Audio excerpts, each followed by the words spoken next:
All right. I'm trying something new today. Doing a live stream, and I think I've got everything hooked up. Just may move my mic a little bit, make sure I'm coming in nice and clear. So let's see. What have I been doing? I've been working on a video. Came up with an idea yesterday, actually early in the morning.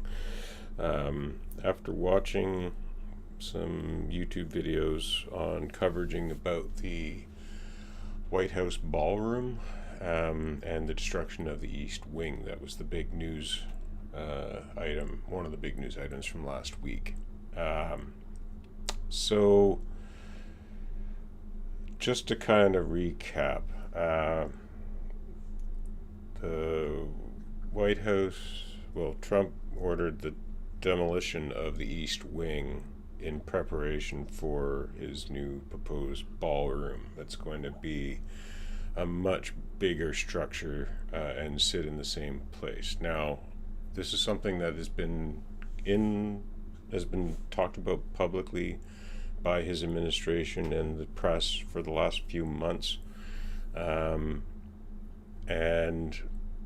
when I saw what specifically triggered my thought process was a overhead shot of the White House with a big circle showing the East Wing, and the demolished part of that used to be the East Wing, and surrounding areas. And actually, I should bring that. Give me a second here. I've got a picture of it. Projects. This isn't the exact one that I saw, but basically, so this is the section that was destroyed. But I up until I started kind of looking into this, I wasn't familiar. I've never been to DC. I don't really know what the structure of the White House and the surrounding area looks like.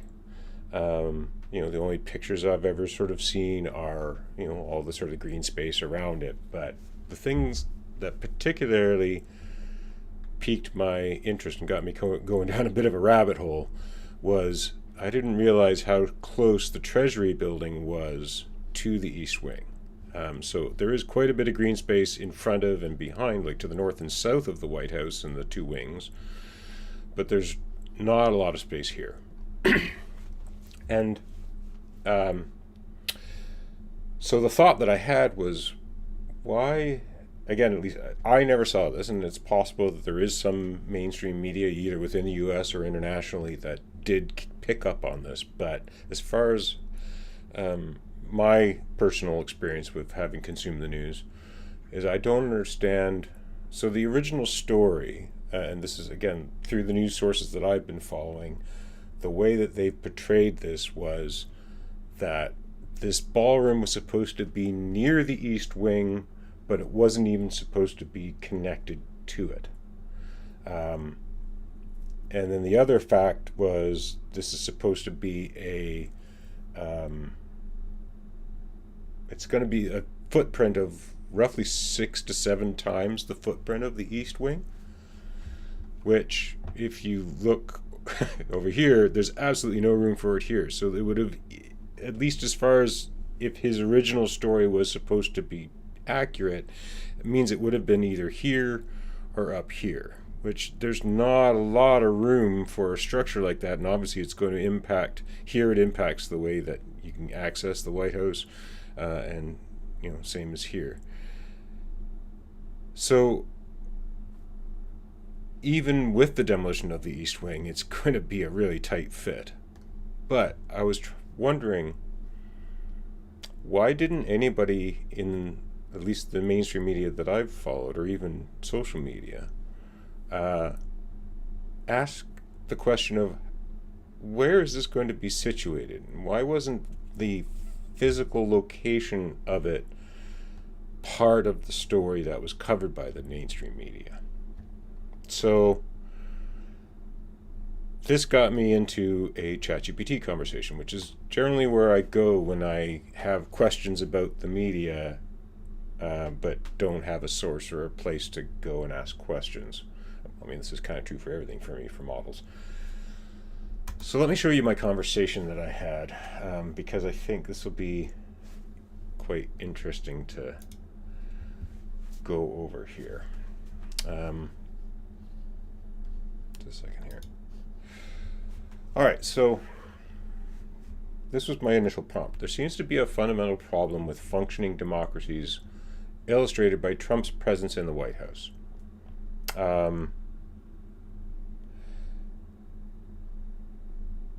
Oh no, this isn't the right conversation. This is another one, but maybe I'll cover this at another time. What's the one that let me go here. Oh, another thing I've been doing, here, I'll go to a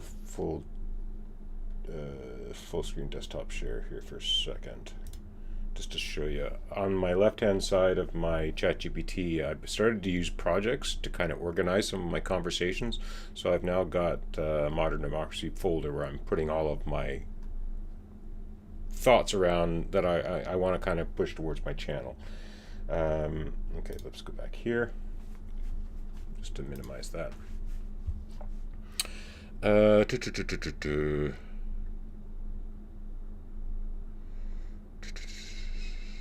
Yeah, here.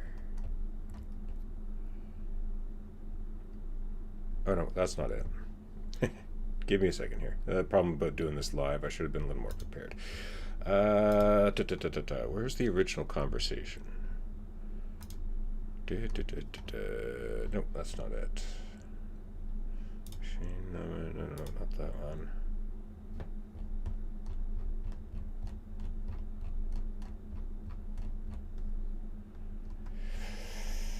Oh, shoot. Just bear with me for a second here.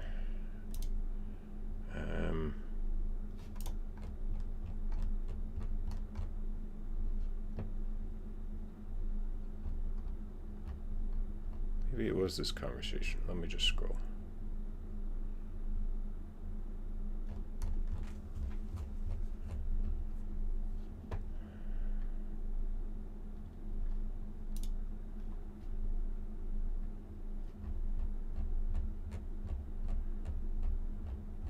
Okay, well, maybe I'll just come back to that. So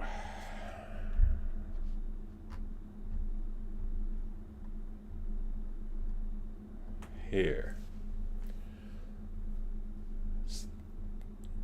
in doing my research and through the help of another conversation that I can't find at the moment, I'm sure it's one of the ones on that list, but I don't want to keep flipping back and forth. But basically, I found this Arch Daily, which is an architectural digest, an online resource. I found a September news article where it specifically says the East Wing is going to be replaced. That's specific. So it was public knowledge within at least the architectural community that the East Wing was going to get torn down. And yet that particular part of the narrative was not picked up on mainstream media until last week, when the building, that part of the structure, was beginning to be torn down. So that's leading me into a video that I want to produce, kind of collecting all of this information and building a YouTube video, kind of building this narrative and something that I think would be of an interesting story. All of this kind of, just for those who don't know my interests in this, I've been doing government studies as an independent, essentially, for, well, I guess my first interest in government was piqued because of 9/11, oddly enough, in 2001. Specifically, to go back in a little bit of personal history, when 9/11 happened, my initial reaction, other than obviously the horror of the tragedy that happened, both in New York and in Washington, and the crashed plane in Pennsylvania, I think it was, my first instinct when I saw these events was America finally has the opportunity to be the sympathetic subject on the global stage, because they've been attacked without any real, attacked on their home soil in a way that hasn't happened since Pearl Harbor, really. Certainly, as far as the scale and damage and loss of human lives and property. And I thought this would be an opportunity for America to really reach out and perhaps form bonds with countries that have historically been hostile towards them, because they at least have they would have drawn an awful lot of sympathy. And yet the opposite ended up happening, because America bent itself on revenge and got into not just a perpetual war in Afghanistan, but a pointless and completely irrelevant war in Iraq that was purely about just getting revenge on an unrelated agent with very thin excuses for why they're going into both places, as opposed to just focusing on Afghanistan. So where that in turn put me was, I realized that government didn't operate in the way that my naive 25-year-old self, I think I was 25 at the time, thought that it did, and that I thought that there was obvious flaws to the system that I wasn't aware of, based on my own upbringing and what I had learned through both education and news and whatnot. So that led me into following local government. And that was through the advice of a friend of mine who suggested that I go down to City Hall and talk to the mayor, which I did. He had an open door policy once a week where you could come in and talk to him about anything. And I came in and asked about, I think it was video recording. I was, again, we can push aside the whole 9/11 narrative at this point, because this is where I ended up kind of getting into a years-long project. Because for me, I've always thought, especially with the advent of computers and especially the internet, there was an opportunity now for a radical version of transparency in the way that government operated at all levels. That wasn't really available before, because all of a sudden you had, through the internet, a public space to look at information in a way and share information in a way that was far more open, far more transparent. And one of the biggest flaws that I saw in my own area at the time, which was Greater Victoria in BC, British Columbia, was that there were 13 municipalities and a capital region, regional government, none of whom at the time had video feeds of their meetings. So all these meetings happened essentially behind closed doors, even if they were open to the public. No members of the public ever really turned up, or at least if they did, they only showed up for their one specific issue that they were there for, and then they'd leave. So I started showing up at meetings with a video camera, and slowly built up a pool of equipment that I could carry around in a backpack. So I eventually built it up to 3 cameras on 3 tripods, and an audio recording system that I could hook into the PA system if it was available, and usually it was. And then I would man all 3 cameras, usually having one. Whoop, hang on.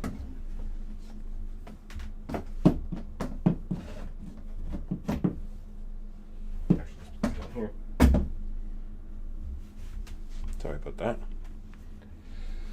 Okay, so as I was saying, so eventually what I cobbled together a backpack worth of equipment, which was 3 tripods and 3 cameras and audio recording equipment that I could hook into a PA system. And if the PA system wasn't available, I had on-camera directional mics that I pointed at the speakers.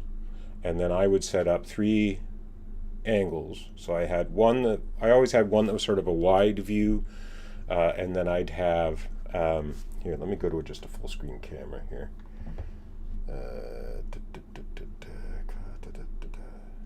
Oh, I don't have it, just a camera. Okay, that's something for the next time I do this. Anyway, so then I sort of move. I take when a speaker started to speak, I'd point a camera and frame in on them, and then as a new speaker would go, I might move to another camera and zoom in on them, and then I'd always kind of have 3 different perspectives, and I would sort of move between them in the public area of the meeting room, and then I would take those 3 video feeds and the audio feed. I would sync them all up at the beginning of my recording with using like a clap kind of sync. And then I'd go home and use video editing software where I could essentially sync up the 3 videos, set up a multicam editing workspace, and then I'd kind of, as I'd edit the entire video, and I'd go camera by camera, kind of switching the view whenever, depending on whichever was the best view based on what was going on. And usually, especially if there was presentations, I'd usually have one camera pointed directly at the presentations that I could cut to that as well. And I did that for a number of years. I was, especially in a period where I was unemployed, I did this full time essentially. So I would go to every, focusing mostly on Victoria, but I also went to Oak Bay and Saanich and Esquimalt, sort of the 4 core city of Victoria municipalities. And then occasionally go out to some of the peripherals like Langford or Colwood or Souk or North Saanich, Central Saanich, that sort of thing. And I got to know a lot of and I'd go to the CRD, which is the Capital Regional District, for their meetings as well. And then I'd go to committee meetings. And I'd try, especially Victoria, because that was the city in which the municipality specifically that I lived in for most of this. So I would do Victoria, and then if there wasn't something going on in Victoria, I'd go to Saanich or Oak Bay or Esquimalt, or depending on what the topic was. So I learned a lot, and I did a lot of hours on video editing and recording and reading agendas, and then trying to learn about how the different parts of municipal government operated. So, a lot of it was property development and permitting and, public works and projects. So one of the big topics that was going on in Victoria when I was there was the replacement of the Johnson Street Bridge, which originally, when I was there, was a 1930s construction raised bridge that had started to degrade because the mayor before the one that I started covering had put on a bunch of austerity measures and essentially hadn't painted the bridge for the better part of 10 years. And as I learned from the engineers and the engineering department of the city, the paint wasn't decorative, it was actually structural. So when the paint wore off, it allowed water to get in between the metal plates and rusted it out, and so the bridge needed to be replaced. And there was a whole hullabaloo about that because basically the bridge that was being proposed was fancier than it needed to be and not the most economical option, and the way that it was kind of sold to the public through a referendum was really tilted, and there were a lot of different things like that I kind of learned. And so ever since that time, I've always been interested in how do we, this sort of as a more general approach to government, it's been this conflict between the way that I think government could be and should be and how government operates.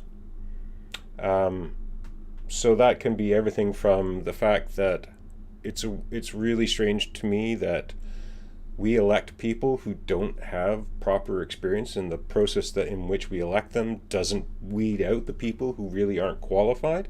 And in fact, a great deal of the job, the learning of what job you're supposed to do happens after you've actually successfully won the position.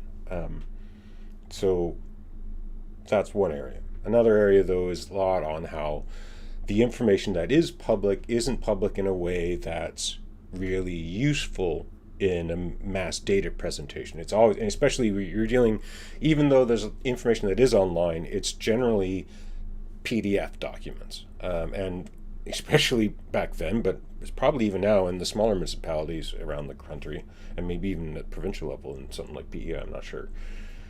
Some of the documentation is just scanned paper documents. So it's not computer readable. It's only, and the content is structured in a way to be readable by citizens. It's not meant to be like, you don't get spreadsheets of tables and data that's, the text is in a form that you can actually copy and paste and directly into a text file that you could feed into a computer process. So it's all these kind of flaws in our system that I think are easily fixable, especially in the age of machine learning. The real problem that I see with democratic systems is that they were really designed for an era when electricity was not in most buildings, maybe not even most public buildings. You got to your town hall on horse and buggy, and you didn't live very far away. Everything was written down in paper and pushed into filing cabinets. And even as technology sort of moved along, those processes, if you wanted to hear what your elected official said, you had to be in the room. And that's still mostly true today. Certainly some things have come online, and especially after the pandemic, during the pandemic, a lot of political organizations that hadn't previously recorded and streamed online started doing it because people couldn't congregate. So some of those things have changed. But the other thing that I noticed, especially in my going to council meetings, was, so in Victoria, you had one newspaper, the Times Colonist, and you had 2 or 3 television stations, although again, even those, some of them were based in Vancouver and just had a satellite office in Victoria because it's the capital. What I found for the media coverage was newspapers, the only reporter that I ever saw with any regularity was one newspaper reporter who was essentially the municipal beat for Victoria. There's another one, I think, that might have done Saanich and maybe a couple of others. But still, like, at any given meeting, I never saw more than one actual reporter who stayed throughout the whole meeting. The only other media presence that I saw were television cameras, but not the on-camera presence. Like, so the person who's actually doing the reporting, I never saw in the council meetings. All they had was a camera person who would come in and shoot effectively B-roll, so background roll or extra footage, or capture specific bits that they need for the whatever story they've already concocted that they're going to cover for that day's news, and then that camera operator would disappear. So that was another aspect of what I saw personally, was that media wasn't actually covering, certainly at the local level, hardly anything of what was actually going on. So now let's kind of turn back to why I started this stream today. So this was the flaw that I see in national and international news, American national and general international coverage of this White House ballroom project, was that it was all of the coverage was focused on the cost, and other aspects, but none of it covered the actual situation of this structure and where it's going to be, and the fact that it's going to replace what was the East Wing. And like I said, so all these major news organizations last week were caught on the back foot because they hadn't picked up something that was publicly available to them, because they didn't have that broad consumption of and thinking and sort of going. Essentially, you needed somebody who understood property development and construction, and even just somebody who understood 3D space of how is this structure that they're talking about, this very large structure, actually going to fit, and where is it going to fit. That never came up in the public conversation. So that's kind of that catches us up on both me and on this particular topic that it's the main thrust of this stream here. Is I've been working with the model to build together a script for a video that I'll produce and publish later on this week. Okay, so the only other thing that I wanted to do with this live stream was to kind of review where I've gotten to so far, and kind of go over my script at this point. And then I don't know if I'll continue it until I actually refine the full script. I may just cut it off at that point because I've got a bit of a time hard stop that I have to finish this up with. So let's get back to where I was. Okay, so let's start here. Let me see if I can find this again. So I know this was the spin-off conversation.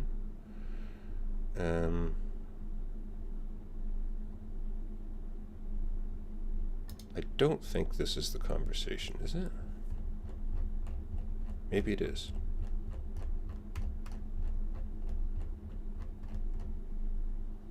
Yeah, okay, here we go. This is the conversation. All right, I'm going to walk through this and kind of give you my thoughts as I go through it. And then I'll go on to the other conversation that I had on the screen a little bit ago. And we'll walk through that one. And then I'll see where I'm at for time, and that might be it. But again, I just kind of want to share my workflow because I think this is an interesting approach to doing independent media coverage. Okay, so yeah, anyway, like I said, so that my original thought was, we'll compare the footprint of the planned Trump Ballroom to the East Wing. And so this was my late night thought.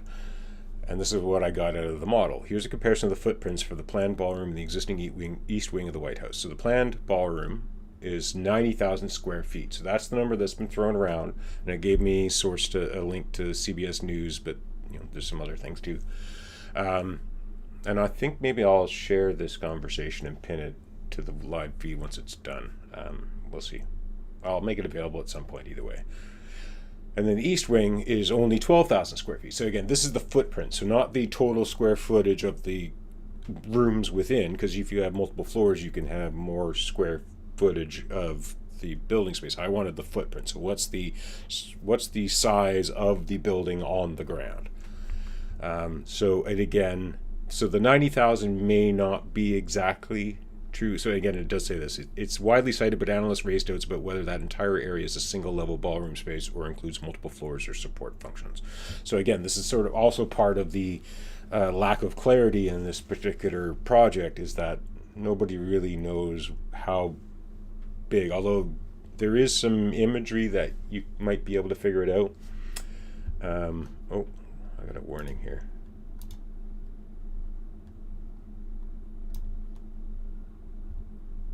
Oh, I'm just getting a little bit right. Okay, so this might be a little chunky, but anyway, we'll keep going. Okay, so the 12,000 square foot is for the East Wing appears in some reporting as a rough footprint estimate, not necessarily precisely measured floor area figure. That was where I haven't checked out these news links, but so there's that one, and we'll see the other one, Yahoo. So. And then this one, 90,000, again, is widely cited, but again, just one source for that one. And then because of the uncertainty in exact dimensions of definitions, the comparisons are approximate, which is good enough for the purposes of this conversation. The planned ballroom footprint is approximately 7 to 8 times larger than the quoted east wing footprint. If you like, I can check more architectural engineering documents to get refined footprint and floor area numbers, and it gave me a couple of, again, if you look at my best practice video, which I posted earlier today, I get these suggestions for next prompts, and I could have gone down that line, but I had a different angle that I wanted to kind of go into. I've been looking at an overhead photo of the White House site, so this is again me, including the office buildings adjacent to the east and west. Originally, Trump said that this ballroom would be adjacent to, but not touching the east wing. I don't see how a new structure that size would fit. Even replacing the east wing, there's not a lot of space for a structure that big. Did anyone in the media question this proposal? Has anyone tried to visualize the planned construction? So then it did a bit of a search online. That's what this thought process. Another, one of the more recent changes to ChatGPT is that it can go into deeper thought using essentially a stronger model. So the free model that you have in ChatGPT by default isn't the most intensive process. It tends to think simpler and give you quicker replies. But when you give it a question that it intuits requires a deeper thought, it'll switch to a heavier model, and that's what it did in this case. So it said, reporters, preservationists, architects, and fact checkers publicly questioned the size, citing legality and visual plausibility of the ballroom. Several outlets and analysts also produced rendering, satellite overlays, and critiques that try to show how and where. So this, I don't know how accurate that is. But here's an example, the Washington Post. No. I might not be able to get the Washington Post. Okay, hang on. What's the other one? AP News. Let's see. Try that one.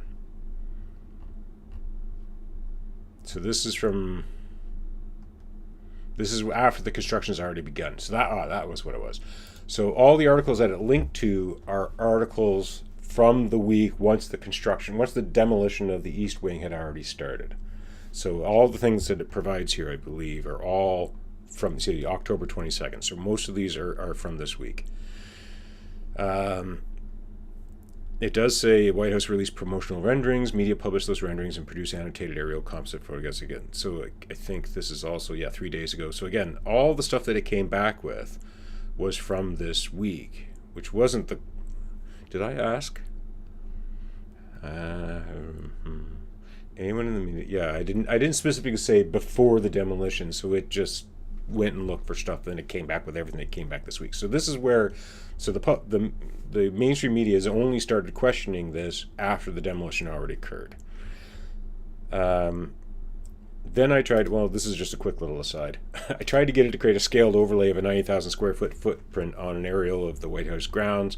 This is something that is still really poor for models, especially ChatGPT, but I think all the large language models fail on this, in that it's the only image generation that large language models do well right now is sort of creating imagery from whole cloth. So it's creating, it will generate an image based on what you describe, but it doesn't understand the spatial references within an image and be able to say, on top of this, put this. Those types of commands, I have yet to get a model to do something.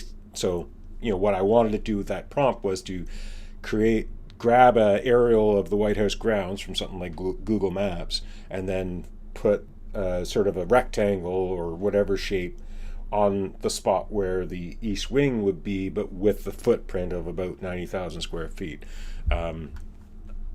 If I had put a lot more detail in that prompt, maybe I would have gotten a different answer, but from my personal experience, I don't think I would have. This, like I said, it's just one of those things that unfortunately models are not very good at right now.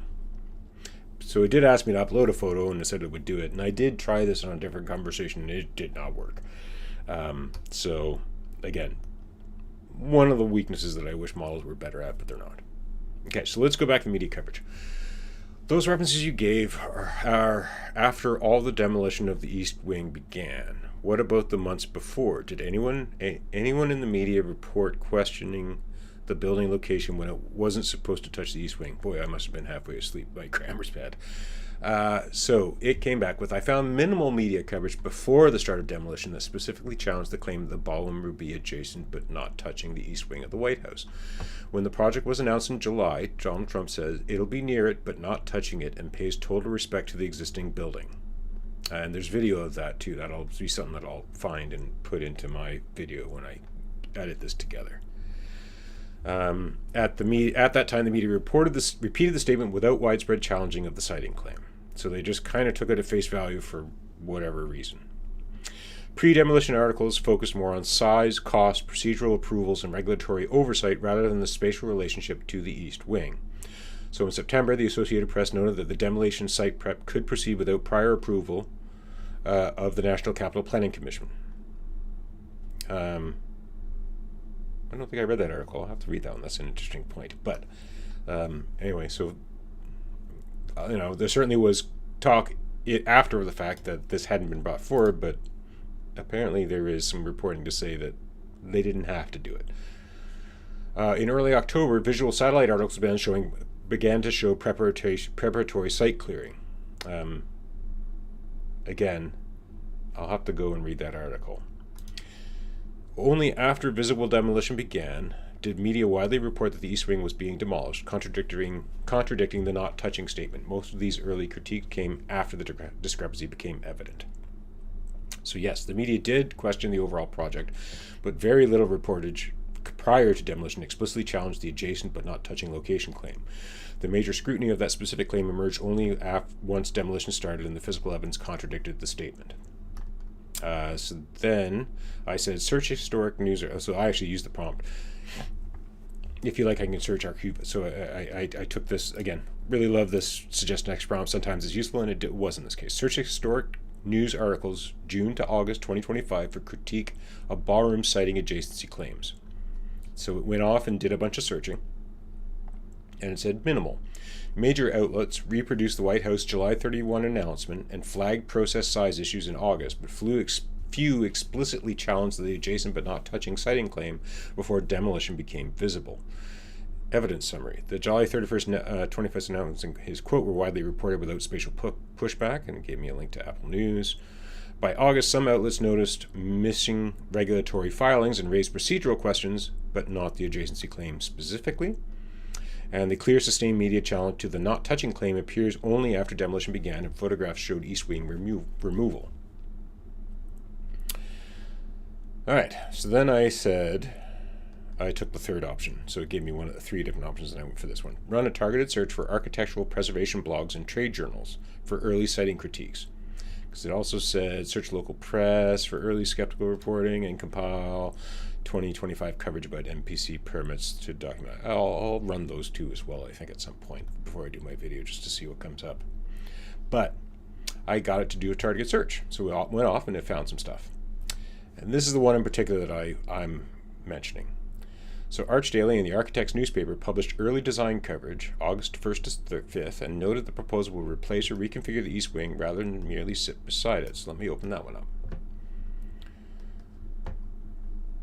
Has unveiled plans for a new permanent event space on its historic grounds. Intended to address long-standing spatial limitations for large-scale ceremonial functions, the proposed ballroom will provide as venue with an expanded capacity. The McCreary Architects is the firm appointed as lead architect. Clark Construction will oversee the build, with engineering support by AECOM. Construction is scheduled to begin in September. It actually was October, with completion planned within the current administration.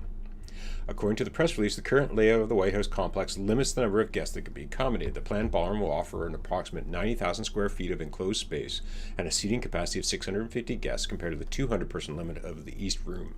So the East Room was located in the East Wing.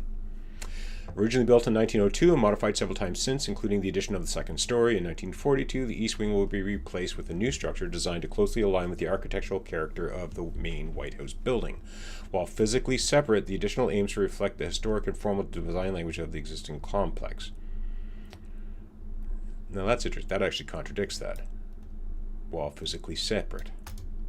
Because down here, architectural renderings depict a neoclassical interior with coffered ceiling, Corinthian-style columns and gold detailing throughout. The upper-level ballroom space features large arched windows on 3 sides, as well as suspended lighting fixtures and chandeliers. A portico is also planned for the east facade of the structure.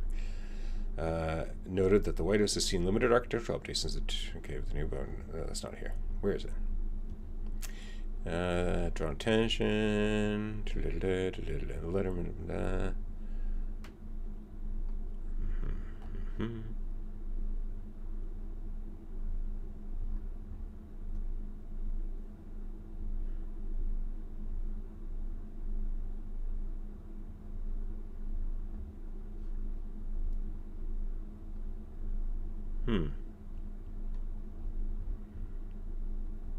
Was there a different one? What's the other one here? No, it was this article. Hang on. Let me go down a second here.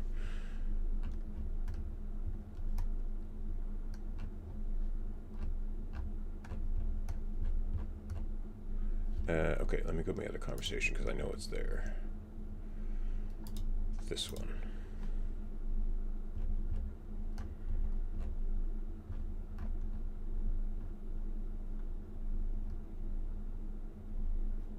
Replace with a new structure. That's the text. There it is. Okay, I just skipped over it. That's what it was. The east wing. So yeah, the east wing will be replaced with a new structure designed to closely align with the architectural character of the building.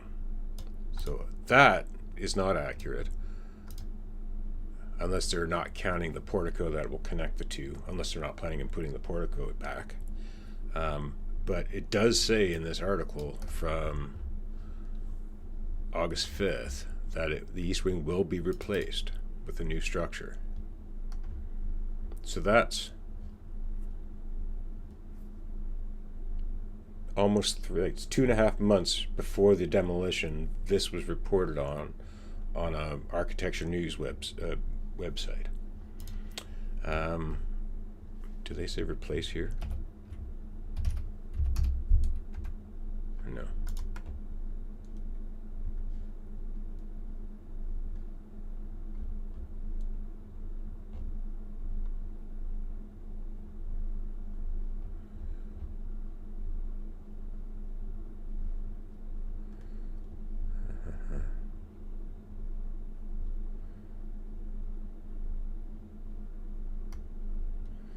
Yeah, so it doesn't look like this, the Architect's newspaper covered it that way, but definitely this one, Arch Daily, absolutely says it was going to be replaced.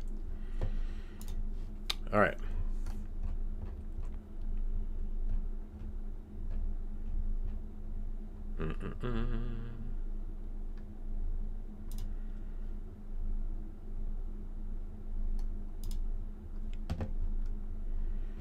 All right, so where was I?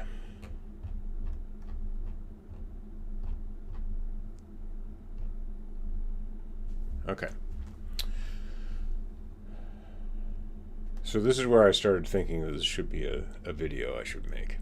It was because, again, there definitely was press in the trades talking about it being replaced. Now, I don't know why that's the only source that says it's going to be replaced and where they're getting that information from, but there was information out there and it got completely missed by most people.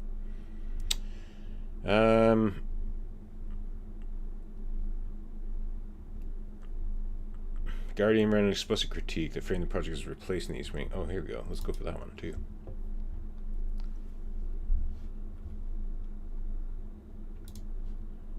Let's go for replace.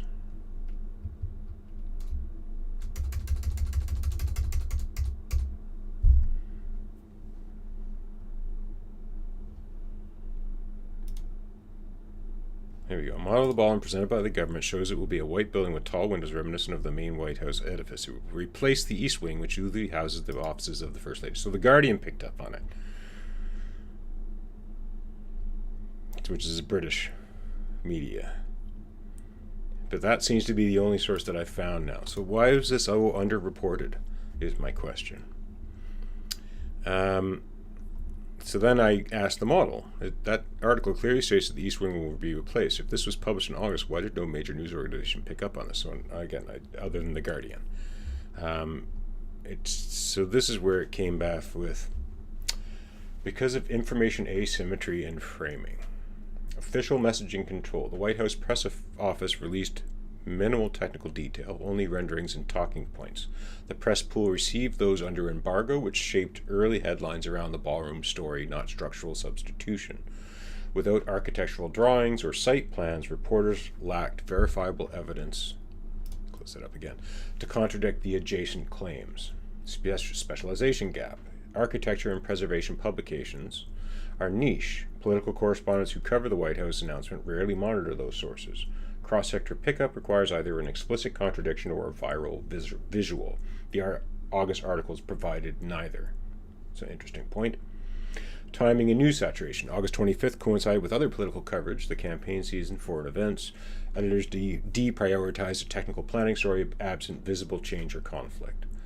Lack of documentation. No public filings were available through the NCPC or the Commission of Fine Arts. That probably was intentional. Without drawings, mainstream outlets avoided speculation. Trigger for the mainstream interest. When demolition images emerged in October, visual confirmation of East Wing removal created the news hook that earlier architecture reports lacked. Only then did general media recognize the discrepancy. So in short, early technical coverage signaled replacement, but the broader press lacked both verification and incentive until physical evidence contradicted the official narrative. So here we've identified a number of flaws with the system. And I asked this question, okay, but I expect the White House press pool should be intimately familiar with the site. Did no one walking to and from the White House on a near daily basis not look at the East Wing and wonder how this new ballroom was going to fit?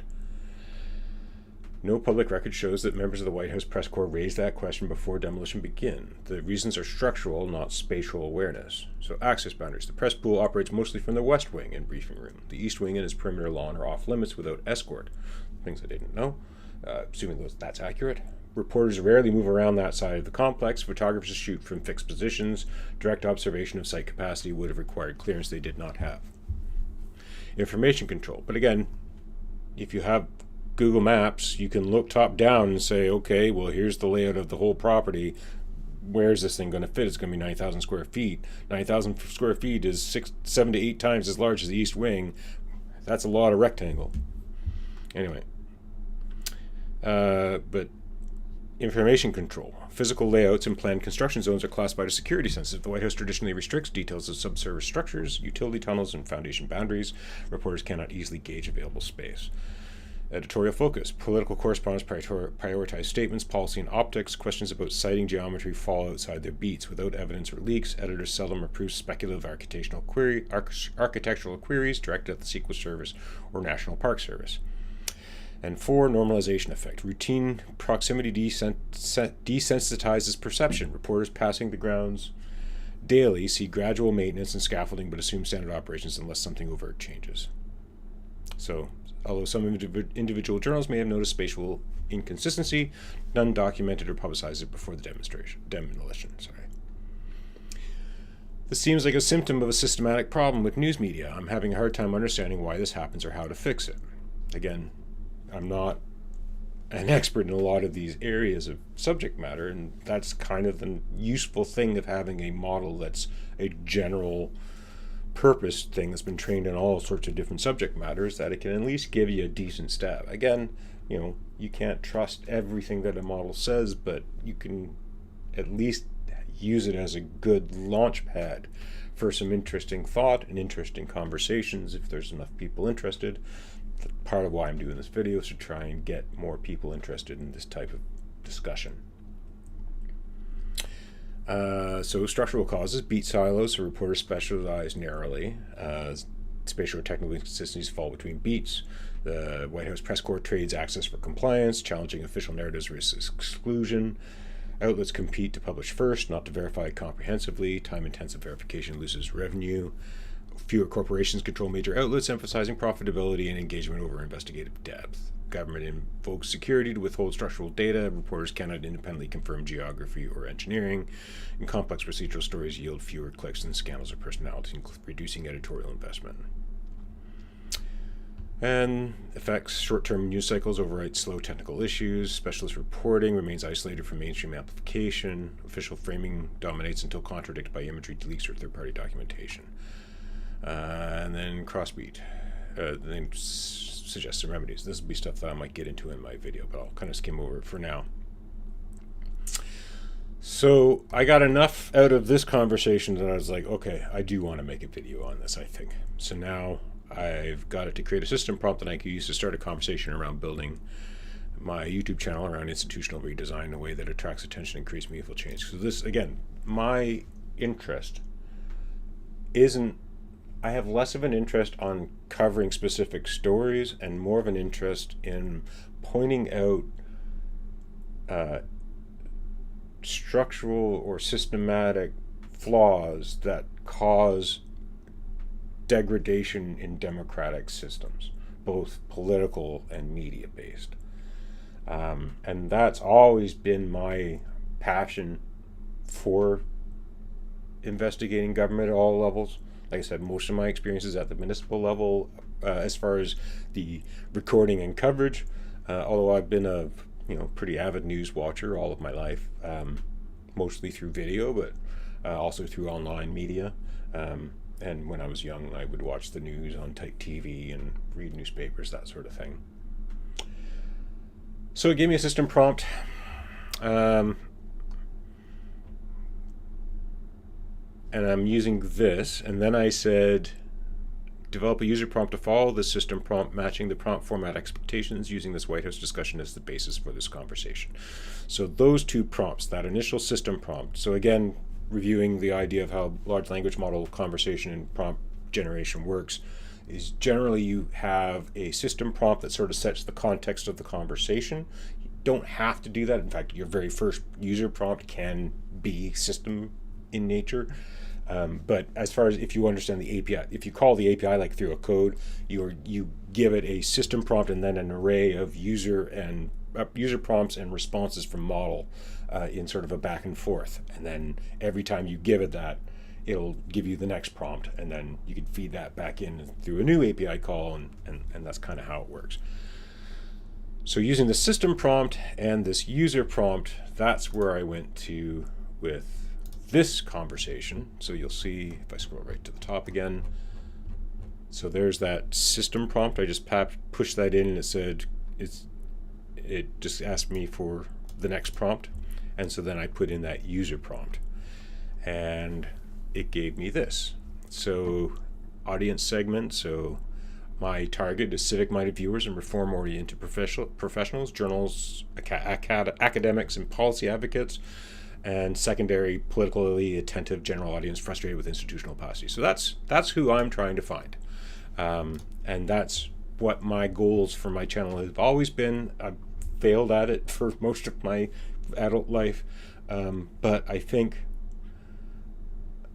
especially having this is where my own personal limitations have kind of prevented me from really reaching a wider audience, in that I'm really good at learning and doing technical things like setting up cameras and editing video and doing research, but trying to talk to people and communicate and convince people is a huge failure on my part. I think I identify as somebody on the autism spectrum, although I'm working on getting officially diagnosed on that. I'm not, but it makes a whole lot of sense to me, and I resonate with a lot of people who are, and the descriptions of being somewhere on the spectrum. It would have historically been called Asperger's, I think, is something in that area that I'm in, but I don't like that term because I don't like Nazi scientists. But anyway, I definitely have social issues, and you can see, I don't, even maintaining eye contact with the camera is something that I struggle with at times. But maintaining eye contact with humans and being able to talk in a way that doesn't either bore or alienate people is very difficult for me. So that's where models and large language models have been a big lifesaver for me. It allows me to work through things in my head that I've never been capable of doing with other humans, and building a more productive workflow for myself. And so that's, again, the purpose of this video stream is to kind of make transparent what it is that I do and how I use these tools to make myself more useful and more productive in this area, because I am fascinated by this stuff. It's where my passions lie. And if I could find a way to make this into something that I could live on, this would be my dream. So, okay.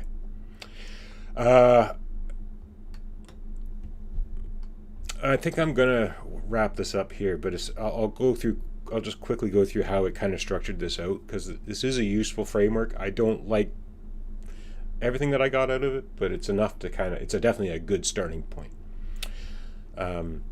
So its insight: the White House Ballroom Project illustrates how institutional systems, media, oversight bodies, and public accountability mechanisms can fail collectively even in high visibility contexts. So this is a highly visible project, but like I said, there's a failure of the system to identify the problem before the building got torn down.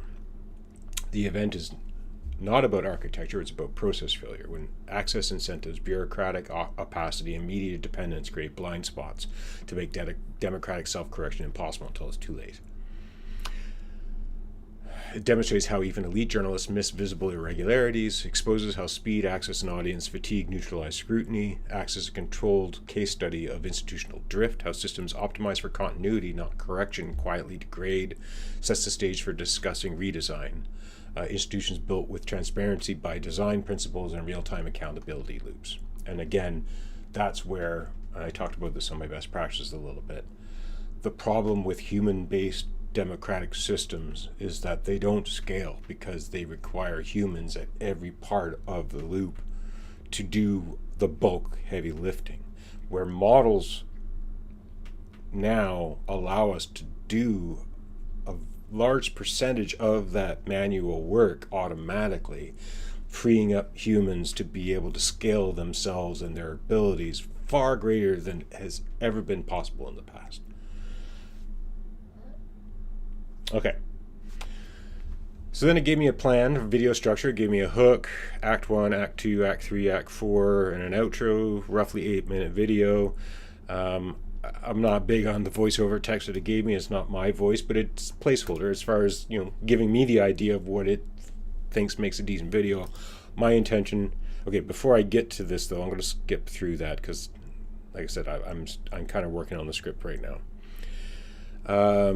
It does give me suggestions in each one of these though about like montages of headlines, maybe aerial image of the White House, title cards. Give me a timeline, create a timeline, show niche coverage versus majority outlets, talk about the incentives, compare how the oversight could have functioned, so how in a more transparent and better design system, how could we have caught something like this? And then redesign framing. If the White House can vanish its own process in plain sight, what about every local government? So again, like I said, this is a case study for something that is far more endemic in the system, and that there's far too many ways for a person or a political organization to hide the things they don't want made known because they're taking advantage of the flaws in the system, both within the political systems and the way that the media covers it. And then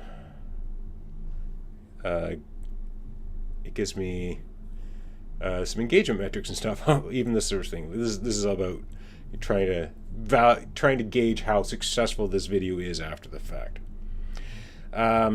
And then I think the only other, I didn't get very far in this conversation, but again, I'm running out of time, so I'll just get to the end of this and then I'll probably call the stream off and I'll come back to this tomorrow. How did an entire press corps miss the construction of a ballroom at the world's most watched building is not quite accurate. The issue wasn't a lack of coverage. The issue was that no one in the mainstream or social media appeared to catch, and very few, I should say, appeared to catch that trade media like Arch Daily mentioned in September, and I got that date wrong, it's August, that the East Wing would be replaced with a new structure designed to closely align with the architecture character of the main White House building. Here is the article in question, so I gave it the link to it because that was from the other conversation. I said, the uproar only occurred once the demolition began last week. Can you correct your reply? So then I got it to do, it's basically just a refined view of that. But this is how I'm using a model to kind of workflow. Basically, oh, and then it gave me just to draft the script.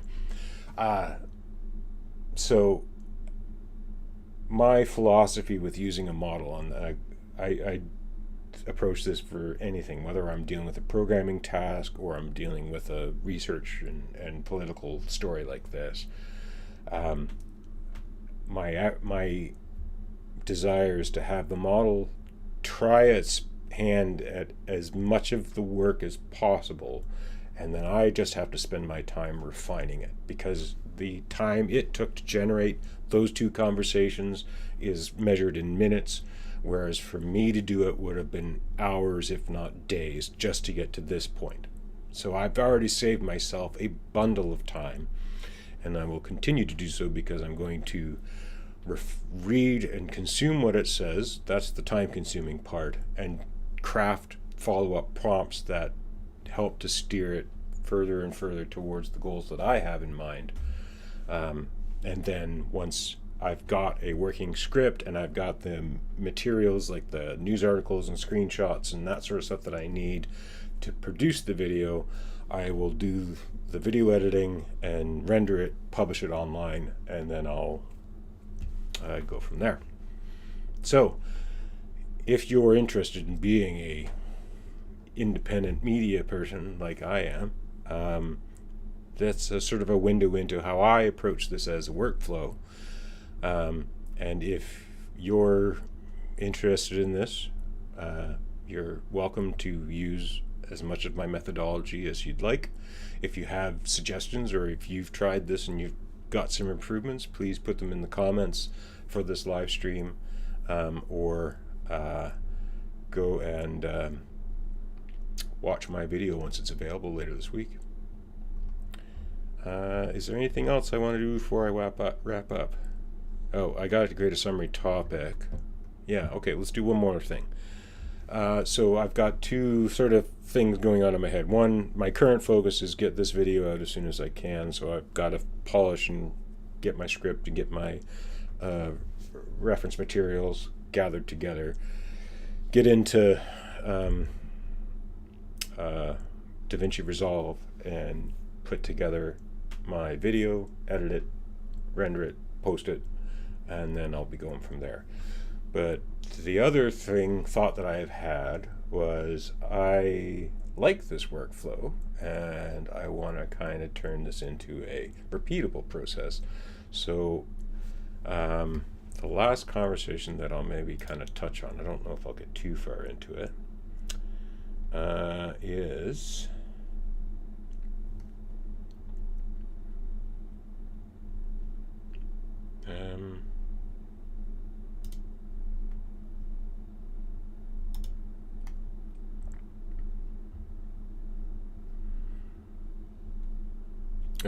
no, it wasn't there. No, get back here.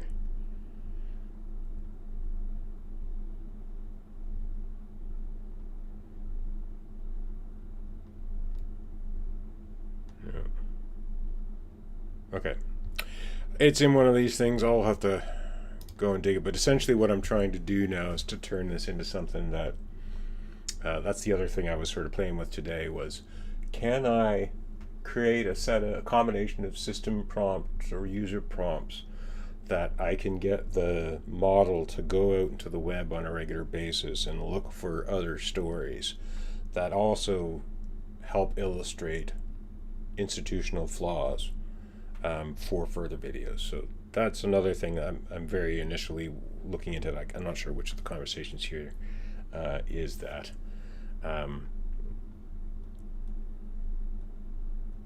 No, it's probably one of these. Yeah, this was it here. So I've got a system prompt I'm just kind of experimenting with to say your investigative analysis model trained to identify structural weaknesses in democratic governance, media coverage, and institutional systems. Your task is to locate current or emerging news stories that involve government policy or media institutions in democratic states, reveal or imply a flaw in system design, accountability, or transparency, have been underreported, misrepresented, or ignored by mainstream media, and offer potential for public education or institutional reform discussions. And then I wanted to create a summary, identify the core systematic flaw, analyze why, suggest one reform angle, and include source links and brief verification notes. And then gives it a rough outline of what the output it should be. I ran it both generic, which came up with the White House ballroom story, and it also came up with a few others that I haven't gotten to look into. I'm not sure if I'll have to read into these to see if these are useful to me. I also went and did the same thing with a PEI specific or Canadian specific approach. I said here, the only thing I added was focus on Canadian and regional Canadian topics, and it came up with, so this is one that I know just came up last week on PEI around alleged allegations of foreign interference and possible money laundering. Apparently the procurement ombud report containing cases of fraudulent billing in federal contracts. Nova Scotia Auditor General finds large unauthorized spending and heavy use of non-competitive procurement. So some interesting things to kind of look into. I won't get too deep into that until I finish my video, but just to give you a little peek into what I might be digging into in the next little while. But that's it for now. Thanks very much for watching this after the fact. I didn't have anybody pick up, but that's fine. I've got dozens of followers, so I'm not expecting anybody to kind of follow this live, but my goal is to start doing this on a regular basis, ideally daily, but we'll see, just to kind of demonstrate my workflow and share what I learn and what I'm thinking about, because I think this stuff is fascinating, and I think there's people out there that would also find it fascinating. I just have to find you. So if you do see this and you find it's interesting, leave a comment. All right, thanks very much, and we'll talk to you later. Bye-bye.